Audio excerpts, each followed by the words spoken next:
Welcome back to city news. Sri పరాభవనామ తెలుగు సంవత్సరం 2026 ఉగాది సందర్భంగా మా ఏపీ ఆధ్వర్యంలో భారీ స్థాయిలో ఉగాది పురస్కారాలు నిర్వహించనున్నట్లు మూవీ ఆర్టిస్ట్ అసోసియేషన్ ఆంధ్రప్రదేశ్ 24 విభాగాల యూనియన్ వ్యవస్థాపకులు దర్శకుడు దిలీప్ రాజా తెలిపారు. శుక్రవారం స్థానిక మా ఏపీ కార్యాలయంలో జరిగిన విలేకరుల సమావేశంలో ఆయన మాట్లాడుతూ సినిమా, టీవీ, నాటకం, సోషల్ మీడియా, క్రీడలు, యూట్యూబ్, విద్య, వైద్యం, వ్యాపారం, సాంఘిక సేవ తదితర రంగాల్లో విశేష సేవలు అందిస్తున్న ప్రముఖులను పురస్కారాలకు ఎంపిక చేస్తున్నట్లు చెప్పారు. కరోనా కాలం నుండి అనాథల సేవలకు అంతిమ సంస్కారాలు నిర్వహిస్తున్న మానవతావాదులకు ప్రత్యేకంగా సన్మానించనున్నట్లు తెలిపారు. ఈ కార్యక్రమంపై రాష్ట్ర మంత్రులు నాదెండ్ల మనోహర్, కందుల దుర్గేష్ దృష్టికి తీసుకెళ్లినట్లు పేర్కొన్నారు. సమావేశంలో నటుడు వేమూరు భాస్కర్, దర్శకుడు అర్చన శ్రీనివాస్ యాదవ్ తదితరులు పాల్గొన్నారు. ఈ ఛానల్ ద్వారా ఈ వార్త చూస్తున్న ప్రేక్షకులందరికీ అడ్వాన్స్గా ఉగాది శుభాకాంక్షల్ని మా ఏపీ తరఫున తెలియజేస్తున్నాం. ఈ రానున్న నూతన సంవత్సరంలో అందరూ ఆరోగ్యంగా, ఆనందంగా, సంతోషంగా మీ కుటుంబ సభ్యులతో గడపాలని మా ఏపీ కోరుకుంటుంది. Why we have arranged this press meet అంటే there is a specific reason. మా ఏపీ ఉగాది పురస్కారాలను చాలా భారీ స్థాయిలో ఏర్పాటు చేస్తున్నాం. ఎందుకంటే Ugadi means everybody knows that it is a special occasion. Telugu new year అంటారు కదా అందరూ. It is a special occasion to each and every one. అందరి జీవితాల్లో ఈ నూతన సంవత్సరం రోజు బాగుండాలన్న కోరికతో ఉగాదిని అందరం పులుపు, తీపి అన్నిటితో ఉగాది పచ్చళ్ళు అందరం తింటాం. Everybody knows. I don't want to explain about it. But what we are going to do is మా ఏపీ ఈజ్ గోయింగ్ టు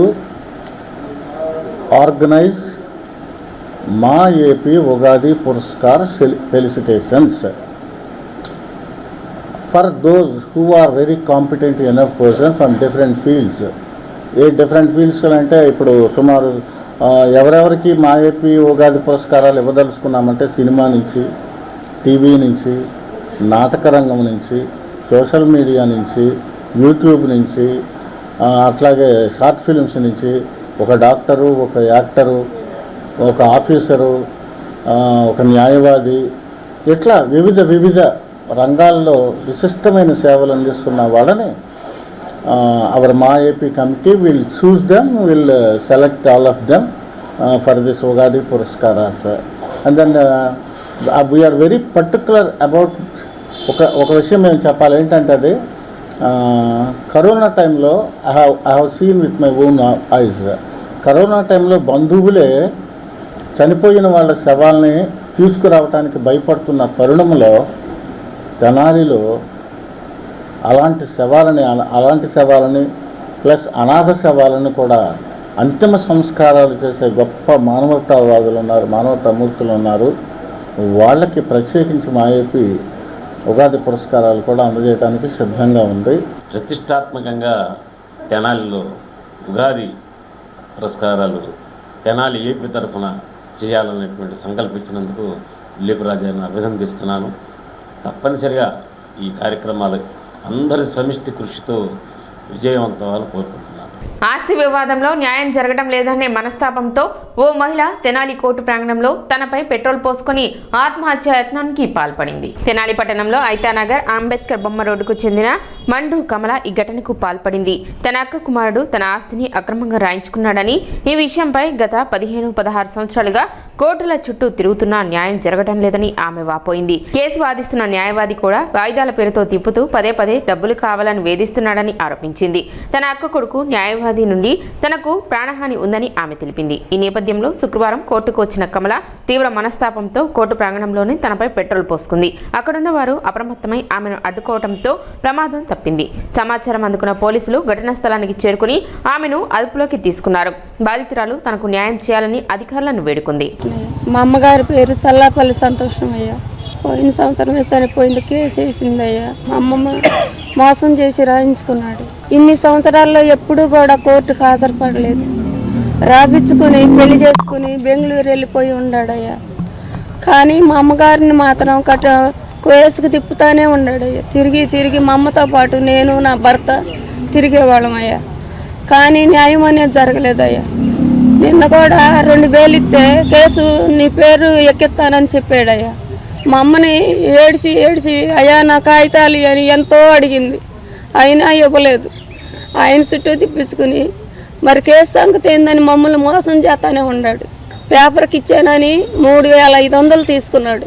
తీసుకుని కొద్దిగా మీటర్, ఆ మీటర్ కూడా నా దగ్గరే ఉందయ్యా. మరి ఇన్నిసార్లు అయినా అతను ఎందుకు రాలేదు, అవసరపడలేదు, మాకు ఎందుకు న్యాయం జరగలేదని నేను అడిగానయ్యా. అడిగితే ఇది సివిల్ కేసు ఇంకా పట్టిద్దంటే కొంతమంది లాయర్లు అన్నారు, మామూలుగా అయితే 6 నెలల్లో తేలాలి, ఇది మీకు ఎందుకని ఇన్ని సంవత్సరాలు పట్టిందని హేళనగా మాట్లాడారు. 16-17 సంవత్సరాలు అవుతుందయ్యా మా కేసు. మరి ఉండేది లేనిది తెలీదు మాకు. మరి మేమేం చేయాలో నాకు తెలియట్లా. పోరాడి పోరాడి నా తల్లి పోయిన సంవత్సరం మాటనిచ్చింది మైండ్ స్ట్రోక్ వచ్చి. కానీ ఆమెకు మెల్ల మరి దేవుడు న్యాయం చేస్తాడని నేను కూడా సంవత్సరం నుండి వేచి తిరిగా. నేను కూడా తిరిగా. పోయిన నెలలో 12వ తారీఖు వాయిదా అన్నాడు. 12వ తారీఖున వచ్చా. 26వ తారీఖు వాయిదా అన్నాడు, వచ్చా. మళ్ళీ ఈ నెల 25కి అన్నాడు. ఇక నేను తిరగలేను, నేను మున్సిపాలిటీ పని చేసుకుంటా. నా తల్లి చనిపోయింది. నా తల్లి చనిపోయేదే నేను కూడా చనిపోవాలని ఆత్మహత్యకి పాల్పడ్డానయ్యా. ఏమని పెట్టారంటే మా అక్కయ్య గారు అబ్బాయి దొంగతనంగా మా అమ్మ స్థలం రాసుకున్నాడు, దాని మీద పెట్టామయ్యా కేసు. అతడు ఏనాడు హాజరుపడలేదు. కానీ వాడే నాదంతా ఇల్లు నాకు పేరుని రాసిందని వచ్చి తాళాలేసి సంవత్సరం మట్టి మా అమ్మగారి చనిపోవటంలో ఇంట్లో తరబడ్డాడు. నా దిక్కు అయితే నేను ఇన్నాళ్ళు మట్టి కోర్సు తిరుగుతున్నాను, అన్ని శాతం ఏం చేసుకుంటే అయ్యా నేను మరి ఇట్లా అన్నాడంటే వాడదేముంది, అటు చేస్తాను ఇటు చేస్తానని సవాళ్ళు కొట్టాడు. మార్చుకోవటానికి మా స్టాంపులు ఇవ్వలేదు కయ్యా. మా అమ్మగారి స్టాంపులు చల్లాపల్లి సంతోషం గారి స్టాంపులు ఆయన దగ్గరే ఉండే. అడిగి అడిగి మా అమ్మ ఎక్కడుంటే అక్కడికి వెళ్ళేది. లాస్ట్కి కాలేజీ రోడ్డుకి వెళ్ళాడు. మా అమ్మగారు మామూలుగా నీ కొడుకు నన్ను చెప్పి మోసం చేశాడు, నన్ను మోసం చేశాడు నీ తమ్ముడిని. మా అమ్మగారు చనిపోయి ఉంటే ఎంత మోసం చేశాడు అది నాకే తెలుసు. మా అమ్మగారు చనిపోగాలి 6,000 ఇచ్చానయ్యా. మళ్ళీ రాత్రి 2,000 అడిగారు. 3 రోజులు మట్టి ఫోన్ చేస్తున్నాడు. ఆయనకు అవసరం అయితే ఫోన్ చేస్తాడు, లేకుంటే మన ఫోన్ తీడు. ఎందుకంటే ఇవాళ తప్పిపోయిన మరణం నాకైతే మా అమ్మకేసి తేలపోతే నేనైతే ఆగనయ్యా. న్యాయం జరిగిందా నేను మామూలుగా మా అమ్మకి నివాళులు అర్పించుకుంటా. మా అమ్మ ఆత్మకు శాంతి కలిగించండి, లేకుంటే ఇదే ఆగిపోయిందే రిపీట్ అయ్యిద్దయ్యా. ఎందుకంటే కనీసం చెంచా మంచిళ్ళు పోయినోడు ఆక్రమించుకున్నాడు. నా తల్లి ఆత్మకు శాంతి ఉండదయ్యా. వాడి మీద పోరాడి పోరాడి మా అక్కయ్య గారి అబ్బాయి లాయర్లను కొంటాను, వాళ్ళని కొంటాను, వీళ్ళని కొంటాను కోర్టుకి బడిగెత్తాడయ్యా. కోటీశ్వరుడు బెంగళూరులో. స్థలం ఎక్కడైతే మా అమ్మగారిది, మా అమ్మమ్మ గారు రాసింది 1.5 సెంటున్నర. దాంట్లోనే మా అమ్మ గొడ్డ అమ్ముకుని మా నాన్నగారు రిక్షా బండి వేసేవాడు. అయితే నాకు అంబేద్కర్ బొమ్మ రోడ్డు అయ్యా. న్యాయమే చేయండి అయ్యా. ఎందుకంటే లక్షలు సంపాదించి ఆయనతో పాటు నేను పోరాడలేనయ్యా. ఈరోజు నేను వర్క్ చేసి వచ్చానయ్యా. నా తల్లి మామూలుగా ఇక్కడ సంవత్సరం చేస్తున్నారు. ఏం చేసేదయ్యా, నా తల్లి ఆత్మకు శాంతి కలగాలని నేను లాయర్కి ఫోన్ చేశాడు నా మనవడు. ఆన్సర్ చెయ్యంగా వస్తున్నానన్నాడు. వస్తున్నానంటే ఎవరు కూడా నన్ను ఆలకించిన వాళ్ళు లేరు. మరి లాయరే కదా ఆలకించాలి, కానీ సమాధానం లేదు. ఇక ఈ బతికే కంటే చచ్చిపోవటం మేలని పెట్రోల్ పోసుకున్నానయ్యా, తగలబెట్టుకుందామని.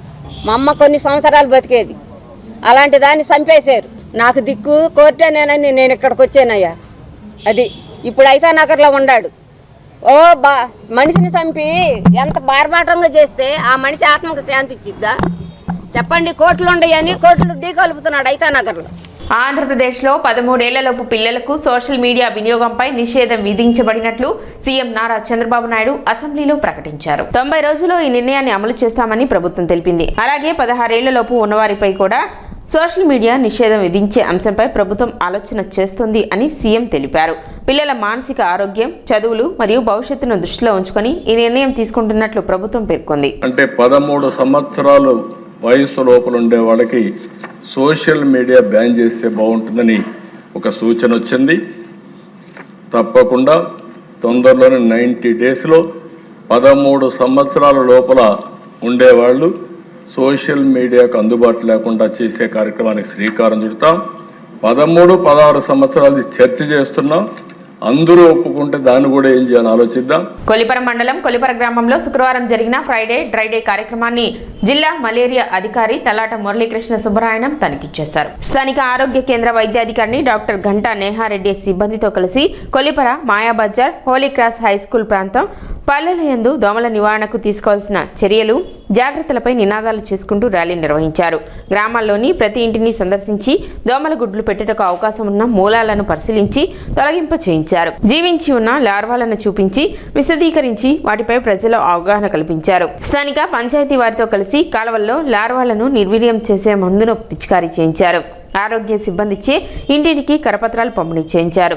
ఈ సందర్భంగా జిల్లా మలేరియా అధికారి తలాట మురళీకృష్ణ సుబ్బరాయణ, వైద్యాధికారిని డాక్టర్ స్నేహారెడ్డి మాట్లాడుతూ అనారోగ్యంతో బాధపడేవారు మున్నంగి మరియు కొల్లిపర ప్రభుత్వ ఆసుపత్రిలో ఎవరైనా సంప్రదించి ఉచిత పరీక్షలు చేయించుకుంటమే కాక మందులను కూడా ఉచితంగా పొందవచ్చునని అన్నారు. కార్యక్రమంలో తెనాలి సహాయ మలేరియా అధికారి Chirasani Prabhakar Reddy, incharge sub unit అధికారి అందే బాలచంద్రమౌళి, తెనాలి పట్టణ సబ్ యూనిట్ అధికారి శ్రీకంఠ ఉమాకాంత్, గుంటూరు సబ్ యూనిట్ అధికారి సూదా శివగణేష్, మున్నంగి ప్రాథమిక ఆరోగ్య కేంద్రం ఆరోగ్య విస్తరణాధికారి తుమ్మా నాగరాజు, ఎంఎల్హెచ్ పీలు, ఏఎన్ఎంలు వేము లక్ష్మి, హెల్త్ అసిస్టెంట్ గంగవరపు శ్రీనివాసరావు, కిరణ్ మోడీ, ఆశా కార్యకర్తలు జయప్రద, భవానీ, మల్లేశ్వరి, సుబ్బులు, జ్యోతి తదితరులు పాల్గొన్నారు. ప్రతి శుక్రవారం కూడా డ్రైడే ఫ్రైడే అనే కార్యక్రమం చేసుకోవడం జరుగుతుంది.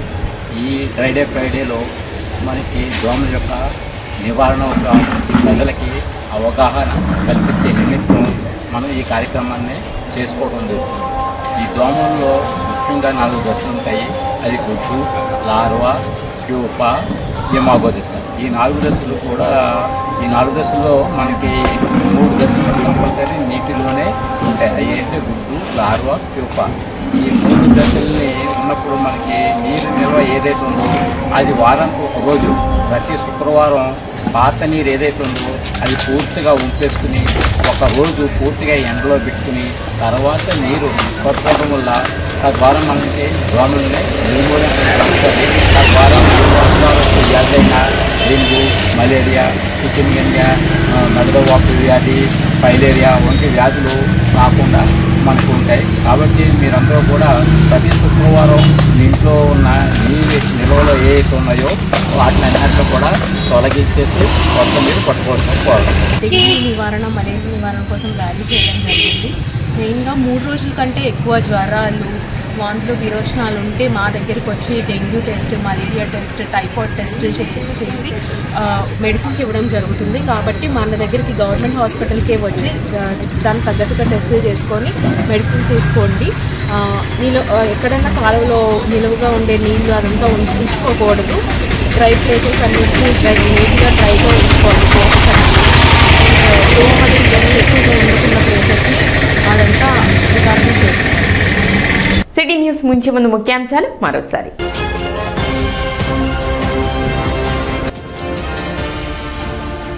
తెనాలి అభివృద్ధి పనులపై 168 కోట్ల నివేదిక. మంత్రి మనోహర్కు బుక్లెట్ను అందజేసిన ఉప ముఖ్యమంత్రి పవన్ కళ్యాణ్.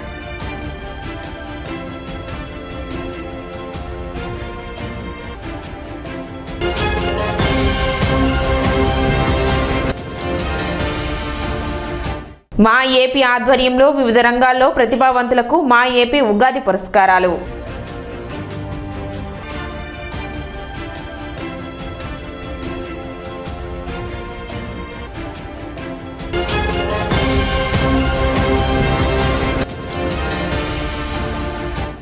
న్యాయం జరగలేదనే మనస్తాపం. తెనాలి కోర్టు ప్రాంగణంలో మహిళ ఆత్మహత్య యత్నం.